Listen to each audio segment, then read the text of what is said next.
Good morning, I'm Taylor Wilson, and this is 5 Things You Need to Know Wednesday, the 1st of November, 2023.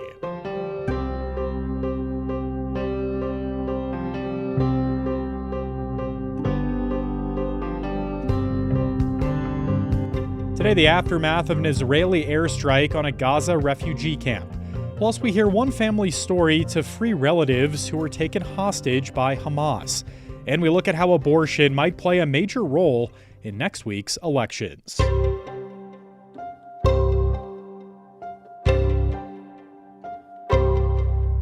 Palestinians are again reporting widespread internet and phone service outages in Gaza this morning. Such outages have come on and off in recent days, which humanitarian aid agencies warn disrupts their work. More than half of the 2.3 million Palestinians in the territory have been displaced, and basic supplies are running low. The latest outages come after a flurry of Israeli airstrikes hit the largest refugee camp in Gaza yesterday. Rescuers worked to pull survivors from rubble, including children, and the director of a nearby hospital said that hundreds were killed, though the exact toll was not yet known.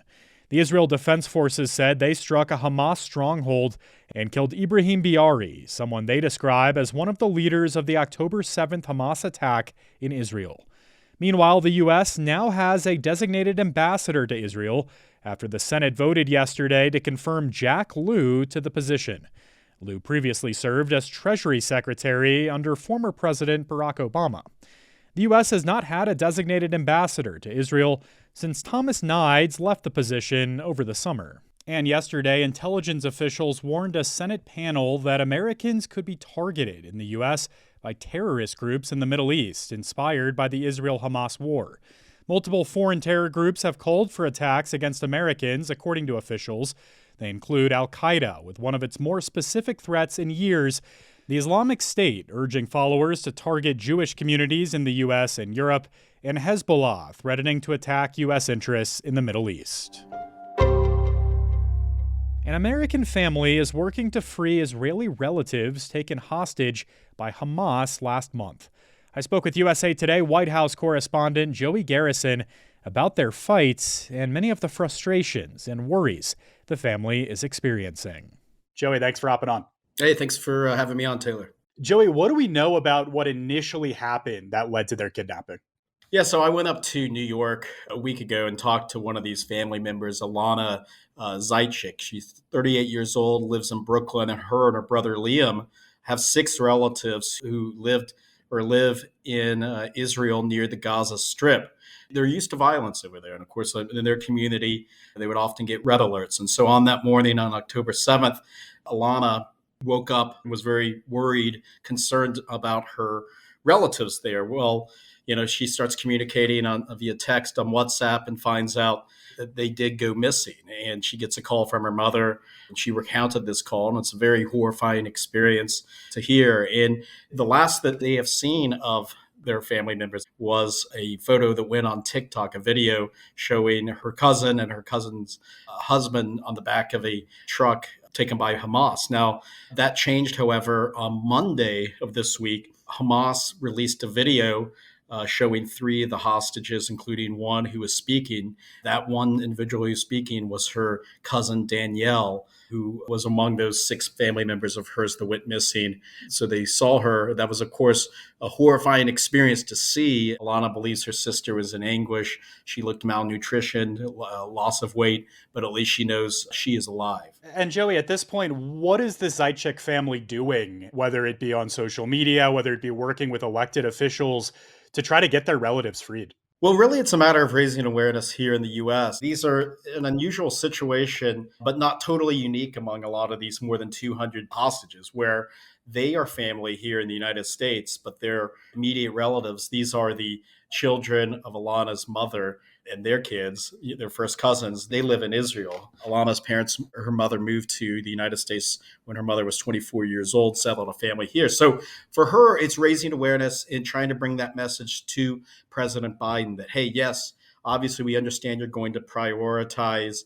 American hostages. We believe there's a handful of those. The State Department has said fewer than 10, but we also want you to consider and do what you can to free our relatives who are hostage. They're Israeli citizens. So there's a big fear, of course, right now, if you talk to these families about what a full scale invasion by Israel into Gaza could mean. We're starting to see elements of that over the last few days in terms of military operations expanding there. But the real concern, what is going to happen to these hostages if there is a full scale ground invasion? And Joey, what does this family also say about targeted discrimination they've faced as they work to free their family members?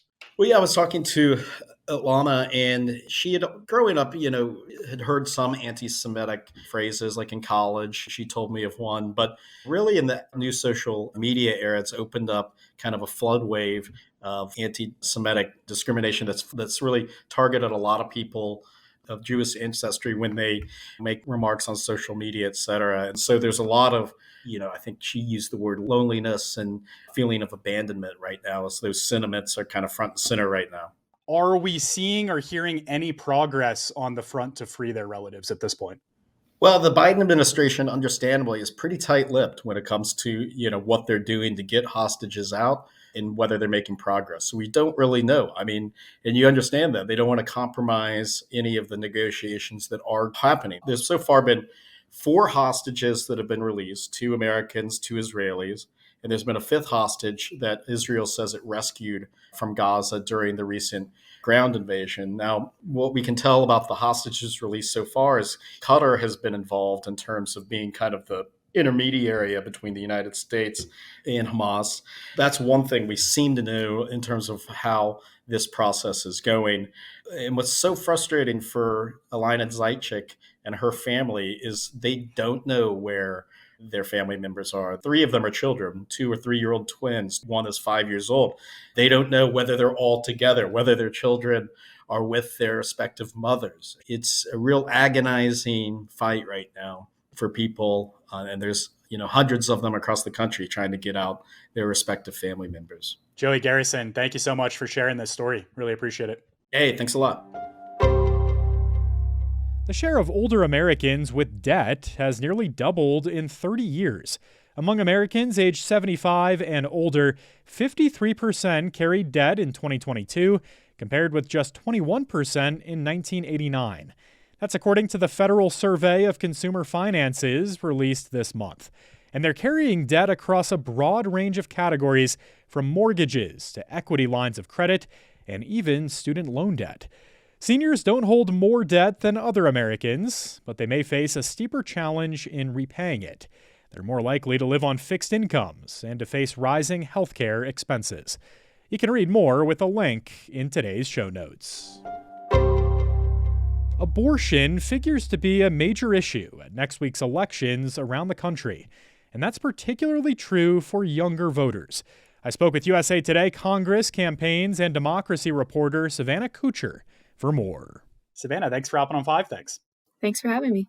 So let's start here. How is abortion on the ballot in local and state elections next week? Particularly in a few states, abortion is either directly on the ballot. People will be voting on it in Ohio with a ballot measure that would amend the Constitution to enshrine abortion access. And if it's not directly on the ballot like that, we're hearing that it's top of mind for a lot of voters when they're going to the polls. In Virginia, every state Senate and House of Delegates seat is up for election, and Republicans in that state have already said that if they get control of the legislature, they're going to be backing Governor Youngkin's push for a 15-week abortion ban with exceptions. And so a lot of voters are keeping that in mind when they show up next Tuesday in Virginia. And Savannah, why is abortion tracking as such a major issue with younger Americans? We've heard that a lot of younger voters are thinking not just about this one medical procedure, but the ramifications it could have on other aspects of reproductive rights or just healthcare. So access to contraception could be at stake. It is in Ohio. That's part of their ballot measure. In Virginia, if abortion becomes more restricted, we see effects such as new doctors not wanting to come to the state. It has bigger effects. And so a lot of younger voters are thinking beyond just abortion. I talked to a third-year student in Cleveland, Ohio, who was saying that, she's thinking about abortion and reproductive rights. For one thing, because her mom used to work at an abortion clinic in Cleveland, and she saw the effects there. When the Supreme Court made its abortion decision, the clinic had to make staff and service cuts, including her mom's position. The student, Abra Lazowski, was also saying that, she tried to get her own appointment for contraception, and that became more difficult in the wake of the Supreme Court's decision. And so young voters like her are thinking about how abortion restrictions might affect that procedure, but also other aspects of reproductive rights. Is abortion a big issue equally for both young Democrats and Republicans at this point? What are the lines in the sand that they're drawing here? As abortion rights have become more popular in the country, we're seeing polls that say more and more voters in general support it. It's especially gone up with younger voters, and that's true not just on the left where you might expect, but also talk to young Republicans. I talked to a young Republican in Northern Virginia, Sophia Erosh, and yet she was saying, she would possibly even identify more as an independent, in part or especially over the issue of abortion. So young Republicans like her are pulling away from the party in some respect over this issue. And while, of course, there are some young Republicans and young conservatives who would stick with kind of the party line on abortion, I think, especially heading into 24, we'll see more and more that are kind of maybe starting to diverge in that area. And what role might abortion play politically for younger Americans in the run-up to 2024? Going into 24, whether it's other ballot measures or just elections, state, Congress, presidential, ever since the Supreme Court made that decision last summer, we're hearing that people are thinking about abortion, and that's especially true for young voters. This is an issue that is really motivating for them because they're thinking how it might affect them, how it might affect other freedoms and rights. When the Supreme Court made that decision last summer, it's just going to stay a prominent top of mind issue for young voters. All right. Savannah Kuchar covers Congress campaigns and democracy for USA Today. Thank you, Savannah. Thank you. The Federal Education Department is penalizing one of the country's largest student loan servicers for failing to send 2.5 million borrowers their billing statements on time. The move against the Missouri Higher Education Loan Authority, or MOHELA, comes amid an unprecedented shift in federal student loans. Tens of millions of borrowers are returning to repayment after a more than 3-year hiatus during the pandemic. The process has been messy, and many borrowers have said they've been unable to reach their servicer. Their servicer, in many cases, has also changed during the hiatus. Because of MOHELA's delays in getting borrowers their billing statements, according to the department, more than 800,000 borrowers were delinquent on their loans. And be sure to stay tuned this afternoon for our latest special edition of 5 Things, when we'll hear from parents who have lost loved ones to fighting between Israelis and Palestinians. You can find the show right here on this feed at 4 p.m. Eastern Time. And before we go, today is National Stress Awareness Day. Remember to take some time for you today to unplug and unwind.